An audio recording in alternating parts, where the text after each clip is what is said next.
This is Peter from Autogefühl. Welcome to the Mazda MX-5, the 2024 model. And the big question we have to answer here today is this still the default, cool, fun little sports car?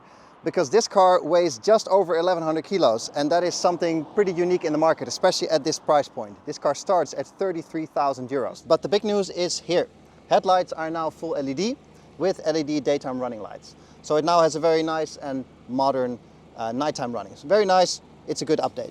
These vents here are real. There is air passing through. You got a little splitter here for some extra aerodynamic, but overall I think we can agree that this is pure Mazda MX-5 front with the big logo here on the top. Overall very classic, very much in line. You can see proportionally how small it really is. I mean, I'm 1.83 meters tall. You can see I easily top and almost dwarf the car. You'll see later when we sit inside how small it actually is. This one with 16-inch wheels. There is also an option for bigger wheels if you get a different trim level. Then you can also get Brembo brakes and some upgraded Ford's wheels. But this is the base spec with a smaller engine. So this is very much the purest version and also the cheapest version. Later on, we're also going to drive the more high horsepower, more expensive trim. This one has the soft top roof. In this color combination, it is with the black roof, but you can also get a tan kind of color if that's more your kind of style. This antenna, I'm not so sure about. This feels like something from the year that I was born in, and that's quite a long time ago. I don't think this is necessary. I don't really understand why they don't have a nice fin or something here in the back. So, not sure why this is. Then we have the boot, or should I say hand luggage, or even smaller, the button. Come look here. It's over here. You also get a backup camera, by the way. So that's very nice. That's actually part of the interior upgrades that we'll have a look at. The boot fits almost nothing. As you can see, two small carry-on luggages from me and the cameraman, and a bag here on each side, but then it's full. So this is certainly not your weekend away car, which is not what it's for, so that is fair. So I mentioned the fabric roof. Now there are many convertibles out there with very clever trick folding steel roofs that are very complicated and very heavy. There's also ones with fabric tops that are still very complicated. Not so much here. We have one lever, we pop that, you move the roof a little bit, then you get inside the car. And then you simply pull it. And that's it. Takes 3.5 seconds and you're done. Now obviously the downside is you can't do this on the move, but this is so fast you can just pull it over. You can do this at a traffic light. The same obviously goes for opening it back up. There's just this lever, you pull it, and you put it behind you, and that's it. While we are inside the car, the biggest news here is right in front of me. This 8.8-inch infotainment system. Completely new. Mazda actually had to do a complete new wiring harness to make this work in this car. The system itself is not that crazy, like I said, but you're never going to use the system. You're going to use Android or Apple from the get-go. And then it also becomes a touchscreen, because as you can see right now, it is not a touchscreen. You have to use this dial here in the middle console to operate anything in the system. Dials here in front of me, that's still analog, both the rev counter and the speedometer, but the screen here on the left is now a digital screen where you can get your trip information, your consumption, and all those kind of things. Other than that, the cabin is actually quite simple. You have a steering wheel with real buttons, so that is quite nice. No touch capacitive swipey thingies here, so that's cool. Nice start engine button here in the middle, and you have 3 dials for your fan speed, your demisting, and your climate control and all those things. Very simple, real things that you can turn with a nice indicator here on the middle. Nothing crazy, it just works. You can even press these. So nice, multifunctional, nothing crazy, simple, just works. If we move a little further down, we have the buttons for the seat heating, 2 USB chargers, and we have a little flap here for your SD card for your maps. Handbrake here, I would almost say a very manly handbrake. It's nice to see a manual option, especially in this car because it's such an analog car. No button to press. Then we have the storage, which is not really storage. You can't really fit anything in here. If you fit sunglasses, then it's already quite the challenge. Your key and a card will fit, and that is it. The cup holders, these are an afterthought. This is something that the design department forgot to include until somebody mentioned it. You can actually pull these out and then you have this. Here is the glove box, because there is nothing in front of the passenger, with an actual keyhole, as you can see. Opening it up, it will fit your gloves actually, and the car papers, but nothing more. So this is all you get in terms of storage. We are driving the Mazda MX-5 on some nice coastal roads here in Croatia. It is 30 degrees and sunny, so I'm keeping my cap on if you don't mind, because otherwise I'll be fried by the end of the day. Well, we have the most classic setup that you can imagine. We have front engine, naturally aspirated, gearbox, manual in the middle with a driver, rear wheel drive. It's a tried and tested formula, and the cool part is that Mazda is sticking to it for now. Where a lot of cars are going hybrid, emissions, problems, electric, turbocharged, all that stuff, Mazda says no, we are sticking to naturally aspirated, because that is the way to go for that nice feel, for that nice driving experience, because this car is all about the driving experience.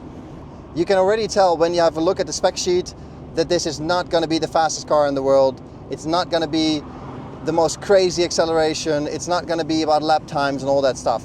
That's not what this car is about. This car is really about days like today, on nice roads, sun shining, a little bit of water next to you, and just having fun. And that is really the key takeaway of this drive today, is having fun is what this car is all about. We have today the 1.5 liter, 132 horsepower engine, and it revs and it revs and it revs and it revs some more, all the way to 7,000. Whee! And that's fun. That's just fun in itself already, because how many engines do you get these days that rev to 7,000? So you can probably leave this in third gear most of the time and just drive it that way, and it already puts a smile on your face. This is the one you're probably going to want. I got the spec sheet here. This is the Sol Red Crystal with black. So that's the amazingly popping red color. I hope the camera does it justice. And overall, this is sort of the beefed up, hyped up, fancy, awesome version with everything in it. So with this version, there are a few important upgrades that we need to mention. First of all, it costs 10 grand more than the base version.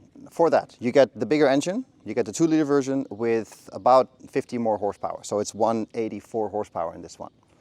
Second thing, bigger wheels. 17-inch tires on this one with these Forged BBS rims. Personal preference, of course, if that looks nice, but I think it really works with this color and the black scheme here. And you get Brembo brakes as well, and you get a slightly wider tire. This is 205 over 195 that we drove yesterday. 50 horsepower doesn't sound like a lot, especially in these days with EVs having 1 million horsepower, obviously. But when you go from 130 horsepower yesterday to 180 today, you feel it. Now there's no turbo punch or anything, because it's obviously still naturally aspirated, but the linear acceleration is just so much bigger with that little bit of extra horsepower. Because don't forget, this car weighs a ton and a bit with a driver in it. So it really makes a difference if the car is that small and that light when you add even a little bit of horsepower. Sadly though, this 2 liter is going away. Regulations, emissions, all that stuff, Mazda has to comply as well. Where this is a classic car in every sense of the word, you cannot escape modern times. So production has already stopped as per spring 2024, and the only country in the European area will be the UK, which is not in the European Union anymore. But Holland, Germany, no, the 2 liter is no longer. You can still order it, so they still have production stock, but there won't be any new production anymore. Mazda hasn't quite figured out what they're going to do next. Obviously, maybe they have, but they don't want to give the full details yet. So there could be some hybrid options, could be some electrification. There are some concepts already around of a similar kind of roadster idea, which doesn't have the soft top, but it's just a concept at this point. There's also options with their rotary engines, so there's a few paths they can take. But the only thing we know for sure is that this 2 liter will be no longer. The last big upgrade that this one has is the Recaro seats here. Gotta have a look at that. So this is the Alcantara leather version, and it is a bucket seat, and it just fits better. The seats yesterday were let's say underwhelming. These ones I fit in a little bit better. There's a bit more support here and here, and it's just overall a slightly better connection with the car because you're just more comfortable in the seat. And both me and the cameraman were saying that, yeah, it's more comfortable, it feels more connected, and it's overall just a better seating experience, if you want to call it that way. But those kind of things matter in cars like this. When it's about the driving experience and it's about the feeling with the car, the ass monitor, so to speak, you want to be comfortable in the car, and this seat really provides that. So I would definitely pick this over the seats we had yesterday. Something that I noticed yesterday already but forgot to mention is the controls for the navigation and the infotainment are here. But obviously you're sitting here with your elbow and you're shifting over here. So it happened to me on numerous occasions that I was pressing the button here with my forearm, which means the navigation comes undone and starts asking questions and rerouting you. So that's a bit annoying. So that is, yeah, I wouldn't say a design flaw per se, but it is something that you definitely have to be aware of. Other than that, it's all the same. So same cool roof, same everything, same dashboard. You get a few interior trim updates like this carbon here. I don't even know if it's real carbon, probably not. On the door, you get some aluminium accents here and so on.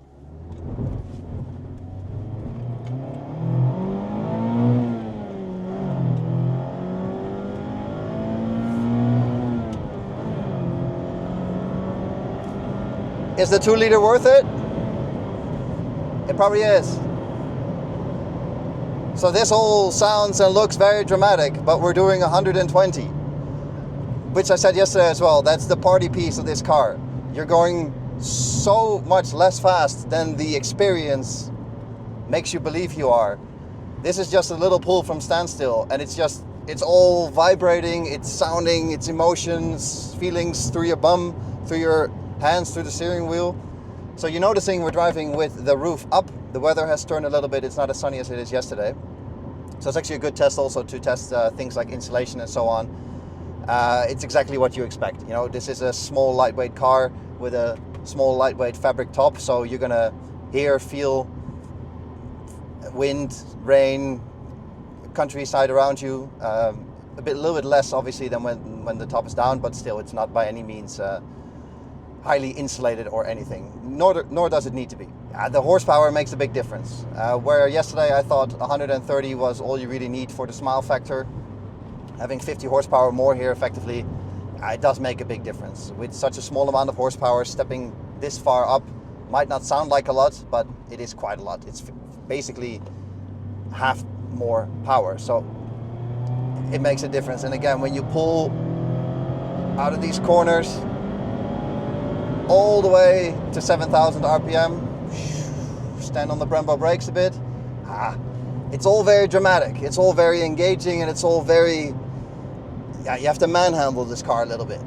And that's something you can also do obviously with the lower horsepower version, but this is just more and extra and better, and it just makes it even more fun and even more engaging.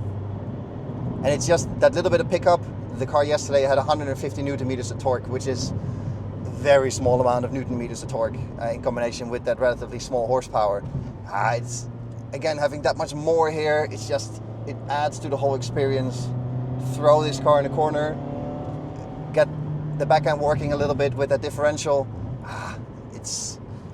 You can see me starting to grin already, and this is just on not even like on a circuit or anything or some kind of mountain pass. It's just a normal back road. It's just so much fun. And you just find yourself constantly shifting through this short throw gearbox just because you can and because you've got so many revs to play with.